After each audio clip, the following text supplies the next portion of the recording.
My name is Grace, and this is something that happened to me back in college, in a boarding house I lived in around 2005 while I was studying at a university in Ohio. I still remember it was a Friday when I first moved in. I'd come early just to unpack, get my clothes into the closet, set up my room, before classes actually started. So let me paint the picture for you first, because the layout of this place matters. It was a 2-story boarding house. There was technically a 3rd floor, but back then it was just an open space used for hanging laundry. No rooms up there yet. The 2nd floor, where I lived, was shaped like a giant letter U. All the bedroom doors lined one side of that U, while the other side was open. Just a staircase leading straight down. No walls, like a long balcony. My room was at the very end of the U, the absolute last room. Directly across from me was the staircase going down, which meant my room sat in the most isolated corner of the entire floor. To get anywhere else, you had to walk the whole length of the U and come back around. When I arrived, the place was already nearly full. There was exactly one open bed left, in a room shared by 2 people. My roommate's name was Emma, and she happened to be away that week on a school assignment out of town. In fact, a lot of girls were gone that week for the same reason. The place felt quieter than usual. That quiet didn't last. While I was unpacking that first day, organizing my closet, I noticed something out of the corner of my eye. Down at the end of the hallway, right at the bend of the U, there was a door. It had been closed. Now it was open. Being new, I wanted to make a good impression, be the friendly junior, you know? So I looked up to say hello to whoever lived there. The room behind that door was pitch black, and in the gap of the doorway, I could just make out a woman peeking out from behind it. Her hair was long and loose, hanging down, hiding most of her face. I could only see half her head and one of her hands gripping the door. And her eyes. One eye was a striking blue. The other wasn't. This was 2005. Colored contacts weren't exactly common back then, especially not just one. I smiled and gave a little wave anyway, the way you do with a new neighbor. The second I smiled, she slammed the door shut. Hard. Bang. I remember thinking, wow, okay, rude. I figured she was just an unfriendly senior, the kind of person who doesn't bother with new tenants. I didn't think anything more of it. I should have. The first few weeks I was alone in that room most nights. I've always had insomnia. Even as a kid I struggled to sleep. So I'd stay up late on the phone with friends back home. And every single night, right around midnight, I'd hear it. Girls running and laughing down the hallway. Humming, singing. The unmistakable sounds of someone heading to take a shower. Footsteps, the bathroom door. More singing over the water running. It honestly made me feel better. I figured, at least I'm not totally alone here, even if I never went out to actually talk to anyone. Just knowing there was activity at night was comforting. Then Emma came back. We introduced ourselves properly, got to talking, and she asked me, "So, you like it here so far?" "I love it," I told her. "It's so lively every night. That's actually why I don't feel lonely here." Emma's face did something strange. "Lively? What do you mean lively?" "At night," I explained. "I can't sleep anyway, so I just listen. There's always someone showering, singing, running around. It's nice. Makes me feel like I've got company, even if I never actually go out and join them." I kept going because something had been bothering me. "Actually, Emma, something happened the day I moved in that kind of freaked me out." "What happened?" "That room at the end of the hall, the one right at the corner, I waved at the girl who lives there and she just slammed the door in my face." Emma's expression shifted completely. "That room?" "Yeah, why?" Grace, that room is empty. The girl who lives there, her name's Martin. She's been away on a school assignment since the semester started. She hasn't come back once. I felt a chill creep up my spine. Then, who did I see? What did she look like? Emma asked, very carefully. I described her exactly as I remembered. Dark complexion, blue eyes, well, one blue eye, hair impossibly long, straight, hanging past her shoulders. Emma just looked at me. Grace, there's no one here who looks like that. No one. I'm telling you, nobody in this entire building matches that description. I swear, Emma, I swear I'm not making this up.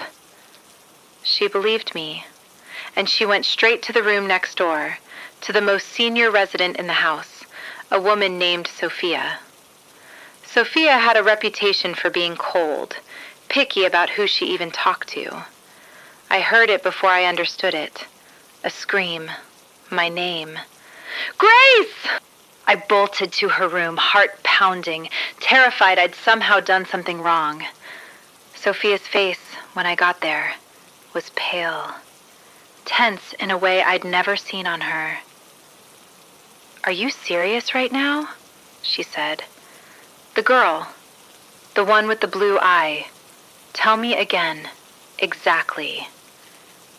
Yeah, why? What's going on? Oh my God, Grace. She was already shaking. What you told me next changed everything. For days, maybe longer, Sophia had been dealing with something. Something she now realized wasn't human at all. Every night, without fail, something would knock on her door, over and over. She'd tried to ignore it. What else could she do? She was alone in that room every single night. The knocking never stopped. And then, one night, she woke up, rolled over in bed, and the girl was right there, lying beside her, staring at her, inches away, in her own bed. Sophia had thrown the blanket over her own face and didn't move until morning. That night changed something between us. Sophia, the girl who never let anyone close to her, became one of my closest friends in that house almost overnight. And not long after, Emma moved back in properly, which meant I finally had someone in the room with me again. For a while, things felt safer. Eventually, most of the other tenants were away again on assignments, until it was really just Emma and me left in that building. That's when Emma told me she wanted to switch rooms, move across to a friend's room, Isabel's, which meant, for the first time, I'd be completely alone. My own room. No roommate. The room beside mine, empty too. You can just sleep with me at night, Grace, Emma offered, and I gratefully took her up on it. One night we were in her new room, talking, the kind of late-night talk where you end up sharing everything, boyfriend problems, whatever was on your mind.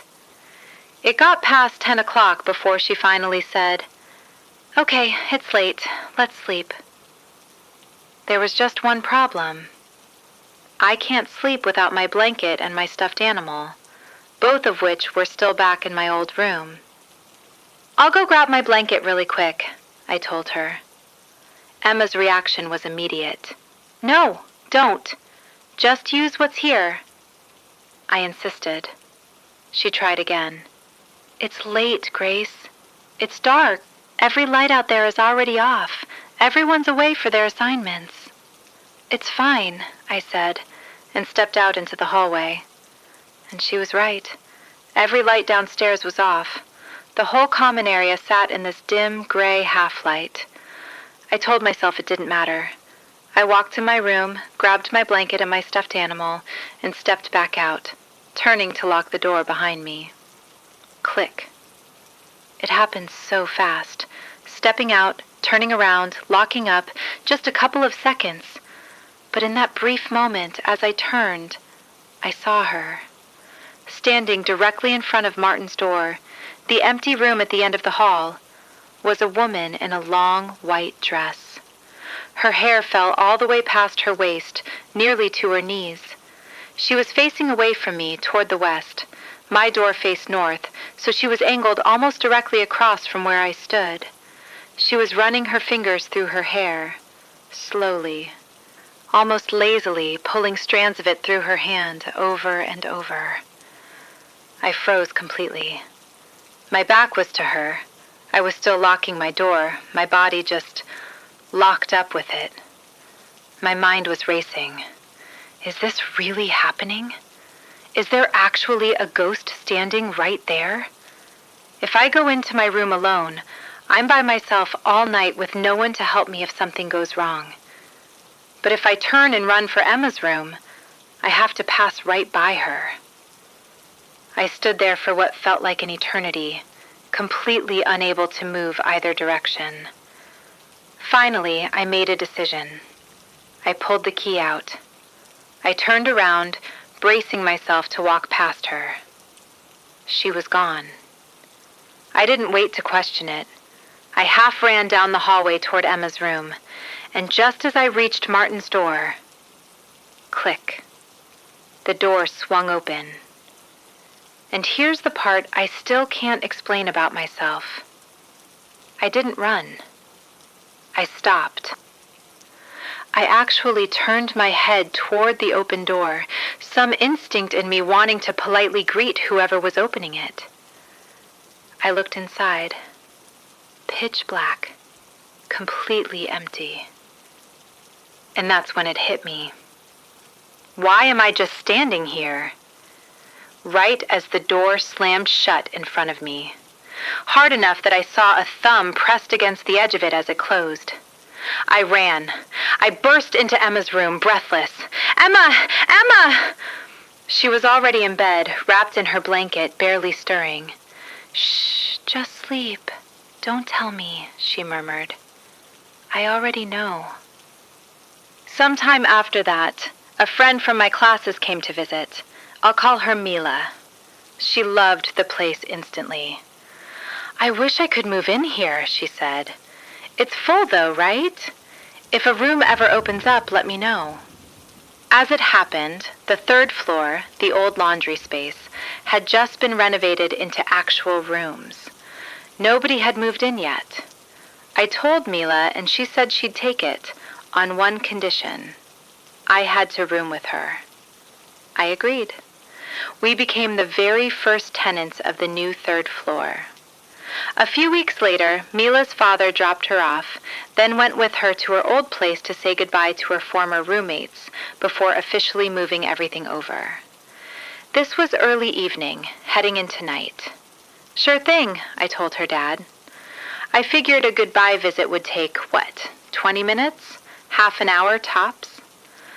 I waited in Emma's room, chatting with her to pass the time. But the hours kept going. 9 o'clock came and went. No Mila. Emma, being the disciplined one, started getting ready for bed. "It's getting late, Grace. Just sleep here. If Mila shows up, she can call you." "No, it's fine. I'll wait for her outside," I said. "Wait where? Everyone on this floor is asleep by 9. "Then I'll just wait upstairs, on the third floor. I don't want to bother you." "You're sure? Alone? Up there?" "It's fine," I told her. So I went up to the third floor, brand new, completely unfurnished, 5 empty rooms that nobody had touched yet. I didn't want to sit inside any of them. I sat outside, on the balcony, facing the street, waiting to spot Mila's car. My phone credit had run out, so calling wasn't an option. All I could do was wait and play games on my phone to kill the time. Mila still wasn't coming. I kept playing, half paying attention to the screen, half watching the road. And then, right beside me on my right, she arrived, uninvited. The girl in the long white dress, hair falling past her knees. She was maybe 2 or 3 hand widths away from me, close enough to touch. She stood there for a moment, smoothing down the front of her dress. Then she sat down next to me. She just sat there. My entire mind went blank except for one thought. I'm dead. I'm actually dead. I couldn't move. I couldn't think of anything else, not even fear, really, just this paralyzed, what do I do? Where is Mila? Why isn't she here yet? Running downstairs wasn't an option. The staircase to the 3rd floor was steep, brand new with no handrail installed yet, just bare steps.